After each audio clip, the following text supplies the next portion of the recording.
Hi everyone, my name is Tori, this is Novel Life, and welcome back to my channel. Today I have a romance recommendations video, and that is Secret and or Surprise Baby. This video is in collab with Sam from Sam Reads a Little. I like collabing with her. This trope is one of her favorite tropes to read in romance. She loves a secret and or surprise baby. I don't particularly like it. There are very few books that I actually really enjoy that has secret and or surprise baby in it. It's not something I enjoy to read. Like, I can see it coming when it's like, my period's like two weeks late, and I'm like, it's gonna be a surprise pregnancy and I'm gonna hate it. But I will say the books that I have on this list and in this romance recommendations video, I actually enjoyed the romance. I thought it was a good read. I thought the surprise and or secret baby was done well enough that it didn't annoy me. So if you were someone like me that does not like secret and or surprise baby, I think that you would really enjoy these books. If you were someone who is an avid secret and or surprise baby reader, definitely go check out Sam's video. I'll have it linked down below, and her channel, of course. If you don't follow her already, definitely do so. But she loves this trope. She has, I think, a couple videos already, but yeah, definitely go check out her channel. Definitely go check out her romance recommendations video, and we'll just go ahead and jump in. The first one is Destiny's Surrender by Beverly Jenkins. This is a historical romance, and I thoroughly enjoyed this secret baby. So in this case, we have our female character. She is a prostitute. She is living in California. I think it's in the mid 1800s, I think. And one of her clients, I guess you can say, is a regular. And she feels something for him. She feels like a little bit more connected to him than some of her other clients. So it opens up with him and her in bed together. And he's like, hey, I gotta go on this really long trip to Mexico City for business. And you see him in the first book in this series. I forgot the series name, but you can read them as standalones. His brother had the romance in the first book. So we see that his family is like decently rich. They have a really big ranch that they take care of, and he's part of the business side of it. So he's going to Mexico City for business. And within that time, she finds out that she's pregnant and she's going to have a baby, and she doesn't know how to get in touch with him because he's going to be gone for like 8 months or something. So when he does come back, he decides that he needs to get engaged to someone and get married. So they throw an engagement party at his ranch. Our female character goes to the ranch because she figures out, who his family is and stuff like that. And by this time, I think the baby's like almost 1. And she shows up and she's like, hey, this is your kid. And her family, our male character, the person that he's engaged to, is like, no, I can't do scandal. We're not getting married. This engagement's over. And I will say that this is one of the books that I didn't mind because it actually shows the animosity that he has towards her, that he didn't even know that he had this child, but also at the same time that some relationships just don't work out. Even though you have a baby together, some relationships take a lot of time and effort to heal and grow and all of that stuff. One thing I like about Beverly Jenkins books is that her female characters are always super strong and independent. And in this case, definitely she is very strong. She is very independent. She knows what she wants. She knows she doesn't need him to take care of her. But she understands that he should have a relationship with his child. And I really like that. I really like the story. They are very much hate to love after that. Like, they do have a thing at the beginning of the book, obviously. The story plays out. He finds out about the kid.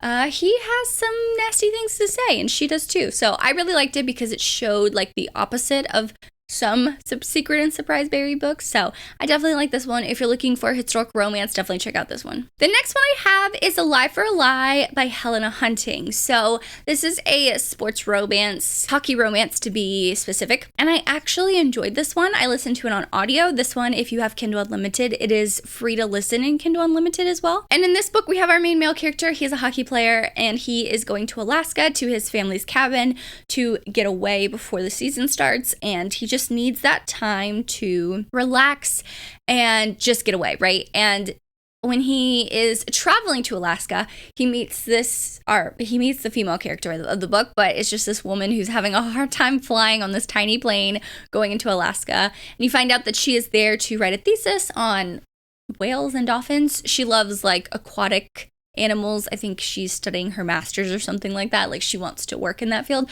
So she's going to this like cabin to study them, I guess you can say, real life study. And come to find out it's like down the street from his family cabin, and she is in a really bad cabin. Like the Airbnb people like screwed her over basically. And as they're there, I think it's like 8 weeks, so it's about 2 months. And while they're there, they like have obviously an instant connection on the plane. Like you can just tell. As the story plays out in those 2 months, they grow closer, you know, things happen, they're having a good time, and they never really got each other's last names, which I kind of find a little weird, but they never really opened up like that. It was more opening up about like themselves, but not like putting labels to things. Like, I don't know if that makes sense, but the way that Helena Hunting wrote it was really, really cool. It didn't make me really think about it all too much, but he has a family emergency that he has to leave, and, you know, go to his family, and he kind of like just leaves her a letter saying, hey, I gotta go, and they never really see each other again. She tries to leave a letter in the cabin, but it's never found. I think it's a couple of years later. She is working at an aquarium in, I think it's Chicago, where he plays hockey, and he is there for a birthday party for his other hockey teammates. They all have kids, or most of them have kids. So they're there for one of the kids' birthdays, and you know, at the aquarium, she's giving it like a behind the scenes tour, and he sees her and he's like, holy shit, that's the girl from Alaska. And so he tries to pursue her and pine after her to get her back in his life somehow, because he hasn't stopped thinking about her. And she's like, whoa now. No. I have a child that you don't know about, so I want to keep you at arm's length. So it's kind of hard in that case, because she really did try to find him, but it's like, what do you do in that situation where you don't know anything about this person and you find out that you're pregnant and you can't even get in touch with them? So it is a really good story. I like the romance. He definitely treats his child with care, and it was actually one that I really enjoyed. It was a good balance between him getting to know the child and the romance kind of taking off again. So I did enjoy this one. If you're looking for that secret/surprise baby, definitely check out this one. The next one I have is Tattered by Devney Perry. This was actually my first Devney Perry book, and I didn't know that it was going to be a surprise baby and or secret baby, but I did enjoy this. It wasn't my favorite book out of this list, but I wanted to put it on there because I feel like it was done pretty well. With me and kids in books, that's probably why I don't really like secret and surprise baby. I don't really want kids, but in this case, I did like, once again, we have that animosity between the male and female character because the child was hidden for whatever reason. So in this book, we have our main female character. She is working at a bar, I think in New York City, and this really rich guy comes up and was like, hey, what are you doing? And they have like a couple nights together, and then he kind of just like goes away. I forgot why, but they like separate or whatever because it wasn't like serious. Well, she finds out that she's pregnant. And this one's 7 years later because the child's a lot older, which I find is a lot harder when you have a parent that's never been in their life and then you try and bring them in. But in this case, she is working at this bar kind of like out in the middle of, not nowhere, but like not in the city. It's kind of like in the suburbs. And she actually like finally went out there, started her own bar, which they've talked about in their, one night thing. And he comes because he's like a business owner. He's looking out to see like a camp I think he wants to take over. It's like a camp, I guess. I don't know how else to say that, like for people to go and stay with cabins and stuff like that. There he finds that he walks into the bar and sees that she's behind the bar again, and it's kind of like deja vu a little bit. She doesn't really tell him right off the bat because she's like, how do I bring this up? Like, how do I bring this up? Which is, I understand it's kind of hard to do that. And in this case, it takes a little bit of time, but she finally is like, you have a daughter. She's 7 years old. If you want to meet her, if you want to be in her life, that's totally fine. That's up to you, but please don't like try and take her away because she doesn't have a lot of money. He's obviously super rich, so she would definitely lose custody. And in this case, I did enjoy the romance because it's kind of like a second chance romance. All of these are kind of like second chances. But my thing with the child, because she's a lot older, it seemed like she had to bribe her to want to spend time with him. So it's like, oh, you can't say that because you'll hurt his feelings and this and that and this and that. So it's kind of hard. Also, his family is awful. Like, traditional rich family that doesn't like anyone that's not from their circle. When his family meets her and the daughter, oh my god, it's so sad because she's like, oh, they're not the same level as us, and it's really hard because the child hears all that. So I did enjoy this one. It's not my favorite, but I decided to put it on this list because I know some people would really enjoy it, especially with that second chance aspect. Obviously, if you like that, definitely check out this one. The next one I have is Ruin by Samantha Toll. I know, I never know how to pronounce her name. This is an MMA secret baby romance. I love MMA, so when I picked it up because it was MMA. Didn't know it was a secret / surprise baby. In this case, we have our male and female characters. They meet when she's 16, he's 18, at like a little fair thing, and he's like hitting those punch bags to see like how hard you hit it or whatever, and she immediately like taken with him. She's like, ooh, I like him. And she, after he leaves, she tries to go over there and, you know, try and hits it. She's like totally doing it wrong, and he's like, no, you gotta do it like this. And so that's kind of how they meet, and they have a very, very, very long history together. She is with him, you know, from when she's 16 up until I want to say her 20s. They were together for a decent amount of time, basically while his career is getting started. So she's stuck with him throughout that whole time, and he's in another city at one point later, like when they're in their 20s, and he basically breaks up with her for reasons I won't say, but he breaks up with her, and she is just like distraught. She's like, how can you not try? Yada yada yada. I think she thinks he cheated on her, and that's why they break up.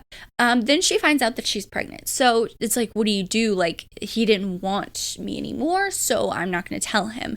Well, years later, when he is a famous MMA fighter, he finally finds out where she's at, where she's staying. She's staying with her aunt, and yeah, he doesn't know that she has a child. And I think the kid's like 4 or 5, still pretty young and impressionable, I guess you can say. So it's not like, I mean, he missed out on some stuff, but it wasn't like 10 years of her life, I guess you could say. So what I liked about this is that he really is distraught. Like, you really see his emotions of, holy shit, I had a child and I never knew about it, and it's totally my fault. Like, I broke this off, and it's totally my fault that she never came to me. You really see his emotions in that, and I actually really like that part of it, that you got to see him being so distraught over it, but also see him like grow this relationship, because it goes from, hey, I bought you a flower, to, hey, do you want to come hang out with me? Like, really developing the relationship with this child in like a really cool way, really becoming her friend first, not ever pushing her to want to do things, you know, with him, like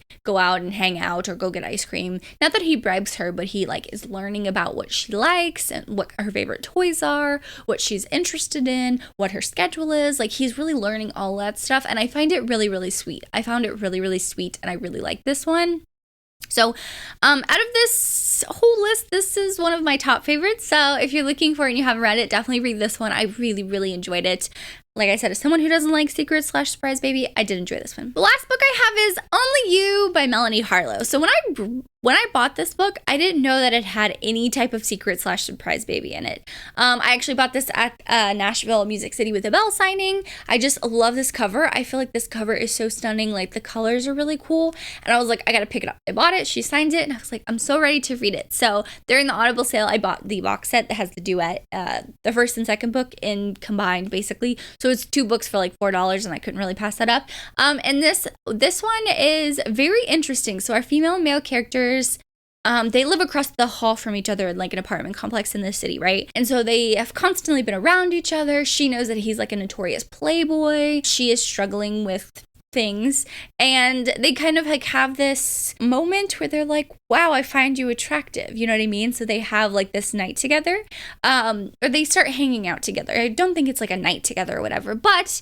this one's a little bit different with the secret / surprise baby, and that's why I wanted to put it on this list, because I found it really interesting, because while they're hanging out at her apartment, they hear this crying baby, and they're like, what is that noise? And they go to open her door, and across the hall is his apartment, and there is a baby in a car seat that is 8 weeks old. So a 2-month-old baby is sitting there, and there's a letter saying, hey, I just can't do it anymore. I need you to take on the role. I'm so sorry I didn't tell you had a child, but I need you to take care of this baby. And he's like, what the fuck? So basically, he had, you know, he's a notorious playboy. He had one night stand. He's always, you know, used protection, but it's not like 100%, you know what I mean? And I guess that's one of the times the baby happened. And I feel bad because we get to see the mother. That's not one of the main characters, like it's not our female character, and she actually has like struggled with postpartum depression, which is why she reached out and was like, hey, I need you to take a break. I was gonna give this baby up from adoption, but I couldn't do it, but I need a break. I can't do it right now. I'm struggling a lot, right? And so he's like, I don't even know how to take care of a baby. So basically it's really cool because our female character has been a nanny like when she was younger in her teen years. And she's like, hey, I can help you. So she's like teaching him all of these things about how to change a diaper, how to feed her, how to do this, how to do that, like all of this stuff. So it's a little bit different, secret/surprise baby. I mean, it was definitely a surprise for him, but it's actually really cool the way that she helps him out and their relationship kind of grows. And she's like, wow, seeing him basically as a single dad is like kind of hot. Not really my thing, but it was a good read. I enjoyed it. So if you're looking for, I like Melanie Harlow's writing, so that's why I recommend it. So if you're looking for another secret/surprise baby that's not the traditional secret/surprise baby trope, definitely check out this book. So those are my secret and/or surprise baby romance recommendations. Make sure you check out Sam's video. I'll have it linked in the description box below. I can't wait to see the ones that she recommends because she loves this trope. So I'm excited to see that. But thank you so much for watching. I really hope you subscribe for more content for me. As always, I hope you're living a novel life, and I will see you in my next one. Bye, guys.